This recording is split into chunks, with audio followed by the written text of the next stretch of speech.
Oh, you guys.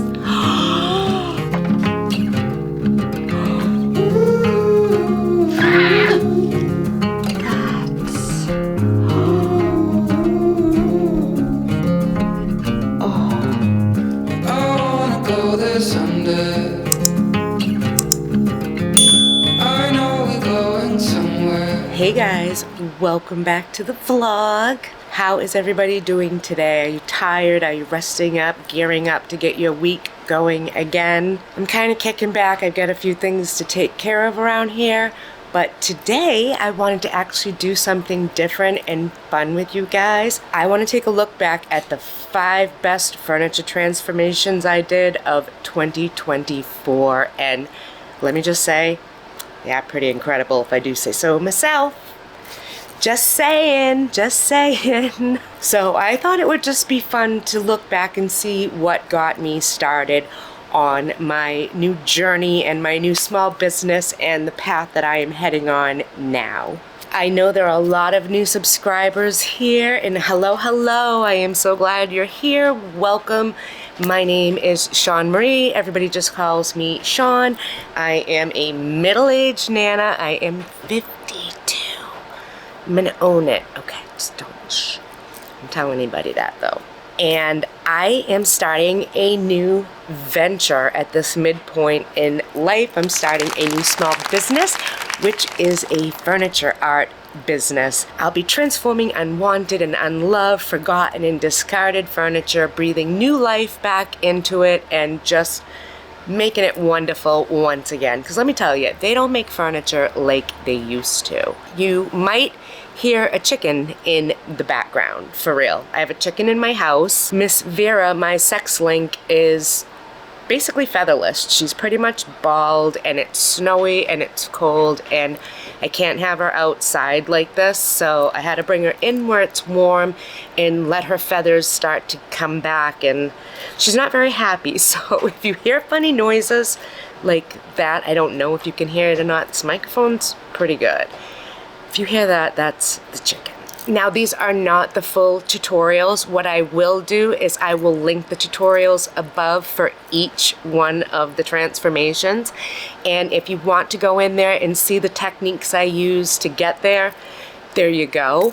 I will say there are some amazing tips, tricks, and techniques in those videos. There's faux leather, creating a faux aged copper, which is giving something patina, aging it, blending paint. So pop on over when you have a moment and take a peek at those if this is your passion and you love watching transformations as much as I do.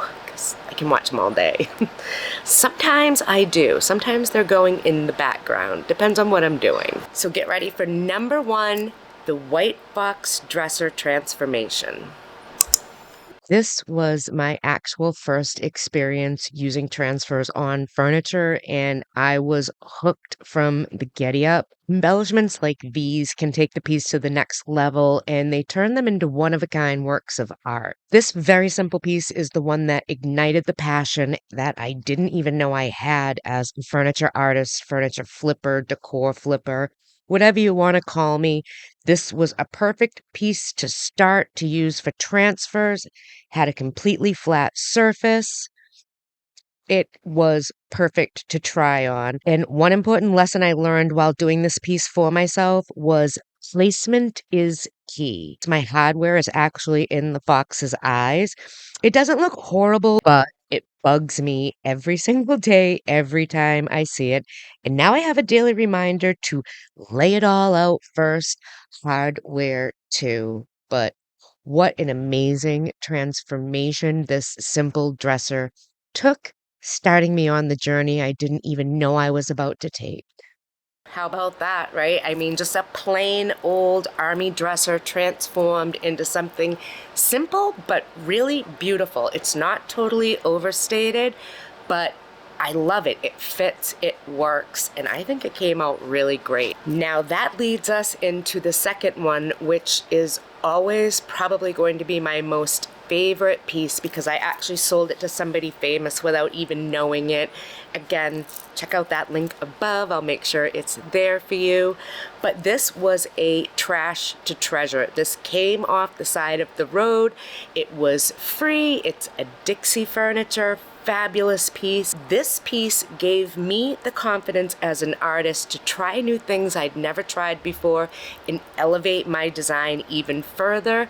So, with this piece, not only came the transfers, but I introduced myself to resins and molds and how to use them on my furniture. I love how this came out. This was so inspiring to my soul. Here we go with number 2, Cerulean Dreams.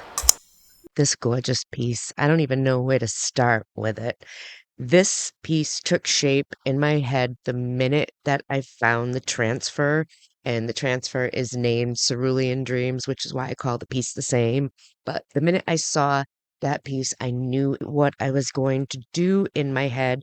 And as I watched it progress in front of me, I became more confident with my skills to the point where I started playing around with resins and molds, really started adding embellishments onto the mirror and onto the dresser, taking it totally to the next level. I mean, I lined the drawers in velvet.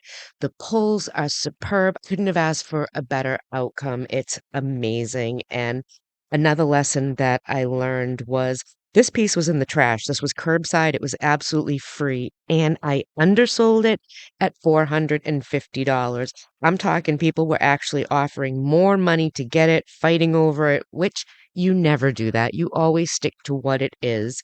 But it taught me to not undervalue myself and my pieces because they are worth more. It is different for every area, so you have to know your area. But for my area, this was a total undervalue. But someone famous actually bought my piece, which I had no idea, and it was super exciting. So be sure to pop over and check out that video to find out whose penthouse in New York this piece is actually sitting in right now. It is just spectacular. It is loaded with sophistication and luxurious charm and is an incredible focal piece for any room. In fact, I happen to know they're building an entire room around this piece. So pretty happy with it.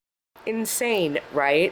Like, that just came out so good and I absolutely love it. Everything about that was so much fun and the end result was just mind blowing. That piece gave me the confidence to start going with this and buying more pieces and seeing and testing the waters and seeing this ripple effect turn into a giant wave that worked in my favor, bringing me to where I am today with a new studio almost ready. I'm not even kidding. We're getting really, really close to having that studio done and ready. And oh my God, I am so excited.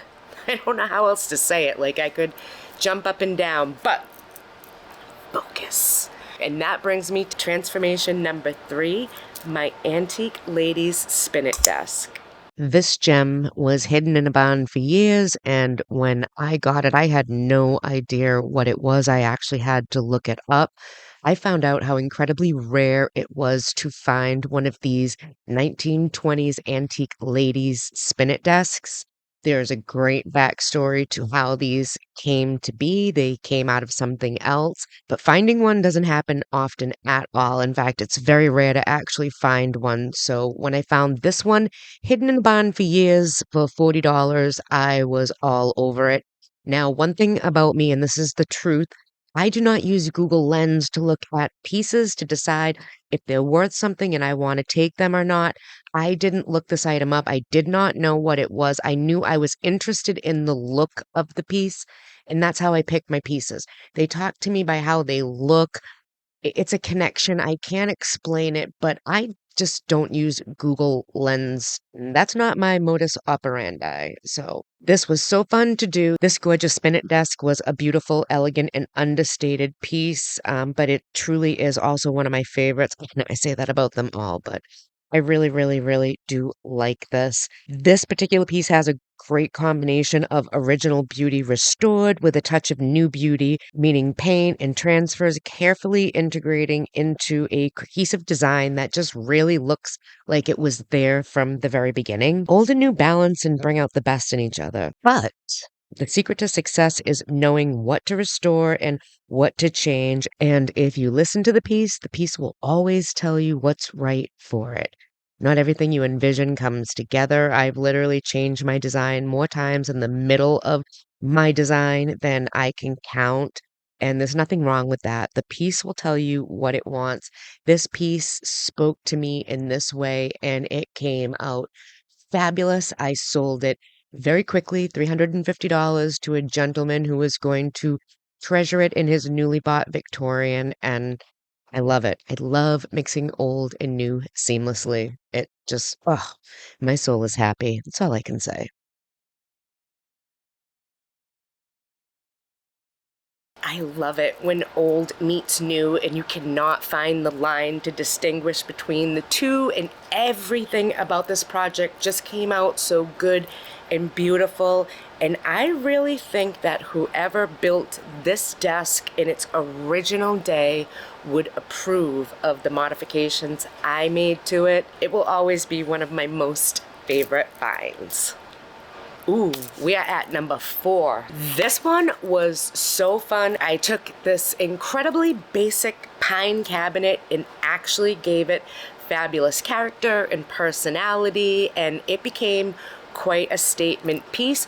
It sold within 5 minutes of listing it, and again, I am excited to share with you project number 4.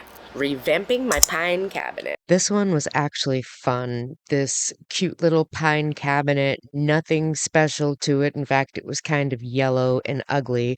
Transformed into a gorgeous farmhouse piece loaded with character and color. I used some miscellaneous metal pieces I had lying around, almost as outside hanging storage, if you will, and that helped create the vintage look that I wanted overall on the piece.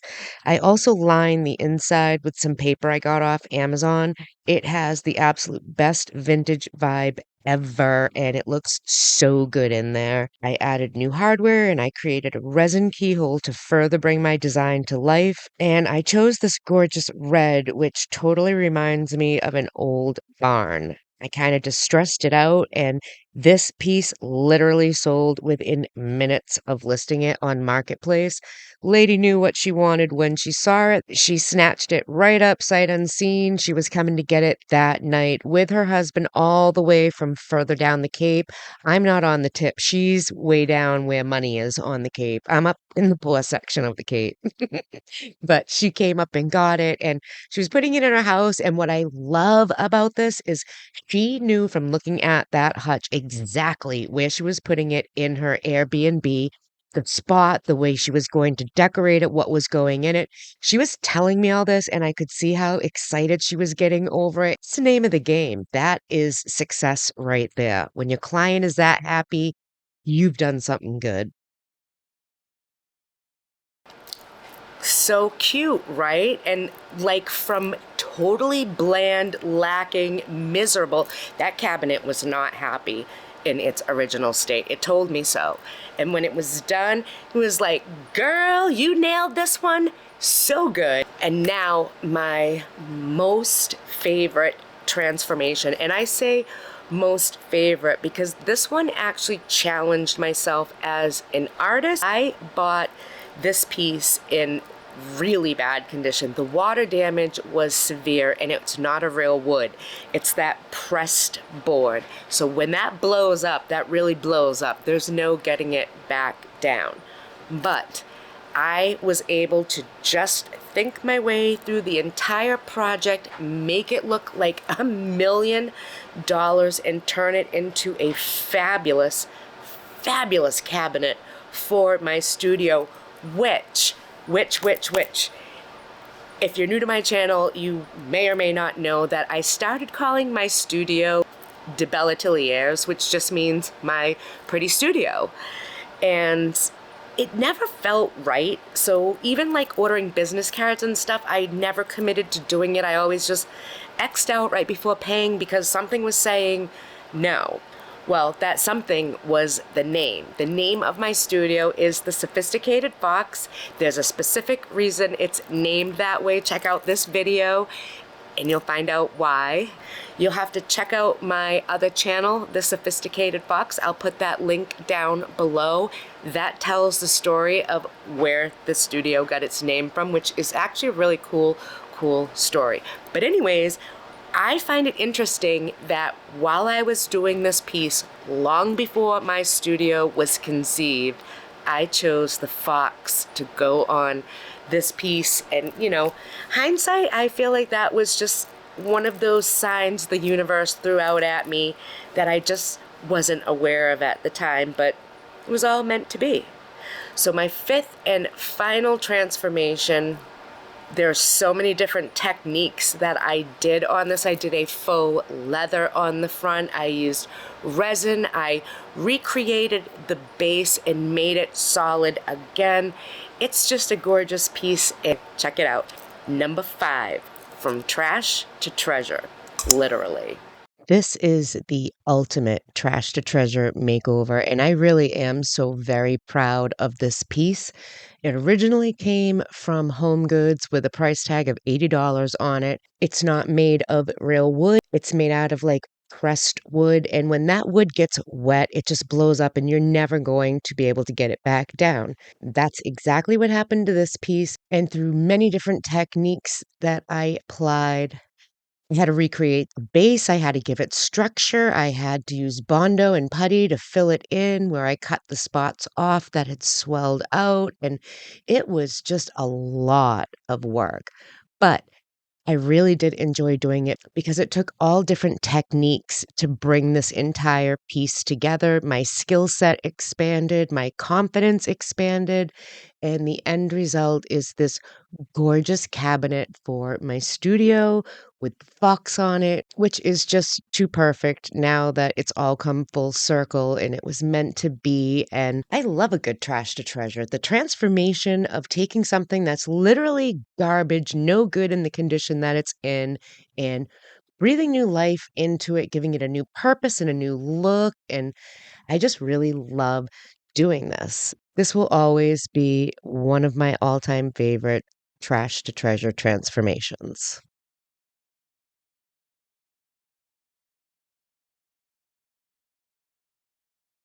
Like, come on. That's worth way more than $80 now, and it looks way better than it did when Home Goods first sold it. I'm not lying. It's an ugly color. Did not like that green. I don't care that the inside of it is green. And see, when I am refinishing something, I don't generally do the insides of the furniture unless the inside is in horrible condition. I kind of like to leave it as it naturally is, as long as it cohesively goes with the design. And you never know. If I had $1 for every time I changed my mind in the middle of a project, even multiple times throughout a project, I could get a lobster dinner on the Cape with some fries. This is my passion. 2025 is my year, and I hope you are all here for the journey to see what amazing pieces are going to come out of this studio. I shared some of my inventory with you guys, so there's some amazing things to be worked on. And like I said, the Sophisticated Fox studio is almost finished. Be sure to pop in the description below, jump over to that channel, hit that subscribe button, and turn on the notifications and wait for the first piece to roll on out. I'm not exactly sure when it is. I have a rough idea, and I'm not exactly sure which one it's going to be, but it's going to be fabulous. And I'm excited that you're here with me on this journey because you guys are encouraging me more than you even know to take this journey. I mean, self-confidence and talent is there as well, but all of you amazing people with all of your kind words and your questions and your true genuine interest in everything. Just love you guys. Very grateful for you. I hope you know I really do appreciate every last one of you, and I am so glad you're here. So again, if this is your first time over to this channel, hit that subscribe button. Give this video a like for those amazing transformations. Show them some love. Show this channel some love, because that allows me to keep bringing you guys more fabulous transformations like these. Bing, bang, boom, we can visit again. I hope you enjoyed my 5 favorites from 2024. Let me know in the comments down below which one of those 5 was your absolute favorite, and I will see you guys on the flip side. Bye. You did really good, Vera. You're very quiet. Wasn't she, Maggie? Ugh, I'm tired.